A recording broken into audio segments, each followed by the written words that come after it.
30 ವರ್ಷದ ಪಾಣ ಇನ್ನೂ ಮದುವೆ ಆಗಿಲ್ಲ. ಆಕಾಶದಲ್ಲಿರೋ ನಕ್ಷತ್ರನ ನೋಡಿ ಸಂತೋಷ ಪಡ್ಬೇಕಷ್ಟೇ. ಅದನ್ನ ಕೈಯಲ್ಲಿ ಹಿಡ್ಕೊಳ್ಳೋ ಆಸೆ ಪಟ್ರೆ ಅವನಂತ ಮುಟ್ಟಾಳ ಬೇರೆ ಯಾರು ಇಲ್ಲ. ಬೆಳಗ್ಗೆ ಎದ್ದಿದ್ದೀವಿ, ಇನ್ನೂ ನಾಷ್ಟ ಮಾಡಿದ. ಮನೆ ಬಾಕ್ಲಿಗೆ ನಾವೇನ್ ಕೂಳಿಲ್ದೆ ಬಂದಿಲ್ಲ. ಅಲ್ಲ ನಾವೇನ್ ಬಿಕಾರಿ ನನ್ ಮಕ್ಕಳಲ್ಲ, ನಾವು ಕೂಳಿ ಗತಿ ಇಲ್ವಾ? ಲೇ ಬಾ, ನಿಮ್ ಮನೆಗೆ ಬೇಕಾರೆ ಅಕ್ಕಿ ಪಕ್ಕಿ ರಾಗಿ ಬೇಕಾರೆ ತಾಂಡ್ ಕಾಯಿ ಕಿತ್ಕೊಂಡು ಒಂದಿಷ್ಟು ಬಾಳೆಗೊನೆ ಕಿತ್ಕೊಂಡು ಹೋಗು. ನಾನು ಬಾರೆ ನಮ್ಮ ಬಾಸ್ ಕರ್ಕೊತೀನಿ ಅಂತ.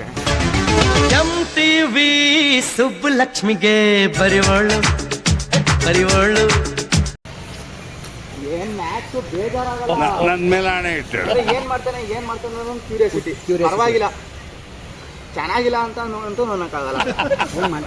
ನನ್ ಮೇಲೆ ಆಣೆ ಇಟ್ಟು ಫಿಲಮ್ ಸ್ಟೋರಿ ಐತೋ ಆ ಕ್ಯೂರಿಯಾಸಿಟಿ ಕೊಟ್ಟರಲ್ಲ ಅದಕ್ಕೆ ಫಿಲಮ್ ಕಡೆ ಒಪ್ತೆ. ನಿನ್ ಮನ್ಸು ಎಷ್ಟು ಪರಿಶುದ್ಧವಾಗದು ಅಷ್ಟು ನೀ ಚೆನ್ನಾಗಿ ಬದುಕ್ತೀಯ. ನಾನು ಫಸ್ಟ್ ಹೇಳ್ಬಿಟ್ಟೆ, ಪಕ್ಕ ಆಸಿಡ್ ಟ್ಯಾಂಕ್ ಕುಡಿಕಾಕಿರ್ತಾನೆ ಅವ್ರಿಬ್ರನ್ನ ಅಂತ. ಯಾವಾಗ ಲಾಸ್ಟಲ್ಲಿ ಅವ್ರನ್ನ ಸೂಟಾಗಿ ಕೊಡ್ಬೇಕು ಅಂತ ಅಂತೇಳಲ್ಲ. ಬೈರನ್ ಅಷ್ಟೇ ಹೇಳ್ದೆ, ಬೇಡ ಆಸಿಡ್ ಟ್ಯಾಂಕ್ ಕುಡಿಕ ಹಾಕೋಣ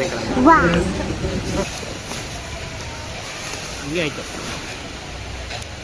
ಯಾಕೆ ಇವನು ಲಾರಿ ಓಡಿಸ್ಕೊಬಿಡ್ತಾನಲ್ಲ, ಯಾರು ಗೊತ್ತು. ನನ್ಗೇನು ಅಂತಂದ್ರೆ ಮಗ, ಅಷ್ಟೊಂದೆಲ್ಲ ಬೆಂಕಿ ಹಚ್ಕೊಂಡೆ ಆದ್ರೂ ಆಸಿಡ್ ಟ್ಯಾಂಕ್ ಬ್ಲಾಸ್ಟ್ ಆಗಿಲ್ವಾ? ಇದನ್ನೆಲ್ಲ ಕಣ್ಣಿಂದ ನೋಡಿ ಕಂಗಾಲ ಆಗ್ಬಿಟ್ಟಿದೀನಿ.